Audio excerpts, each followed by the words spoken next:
Hi guys, welcome back with me again in this channel. On today's tutorial, I'm going to show you how you can create this easy eye to headlight transitions in the CapCut PC. So the first thing that you need to do is add two clips like this into CapCut PC. The first one is the videos of the eye like this, and the second one is the headlight videos. And after that, what you need to do is just trim the eye videos, just trim the unnecessary parts. So I'm going to just trim up here like this, and after that let's move the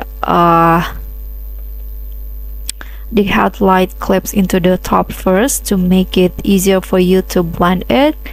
So for example, in here I'm going to just adjust the opacity of the headlight to make it more easier for me to blend it. So let's lower the opacity first, and now click on the eye video, add a keyframes in here under the positions. I'm going to just adjust the position, the scale, and go to the end of the clip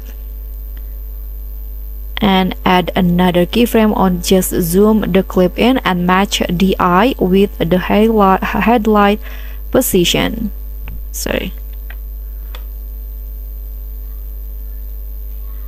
Let's adjust the scale and also position. Adjust it again. Okay, like this. And after that, here you can just move back the original clip, the clip of the headlight, into the main track. And in here I'm going to add transition, so go to the transitions tab and add the mix transition, this one. Add it to the clip, and let's see the preview first. Eye to headlight transition. Okay, so you can see the transition is very smooth. You can adjust the durations of the transition if you want to. So that's basically it. This is the result, and thank you so much for watching. Don't forget to like, comment, and subscribe. Also click on the thanks button below. I'll catch you all on the next tutorial. Bye.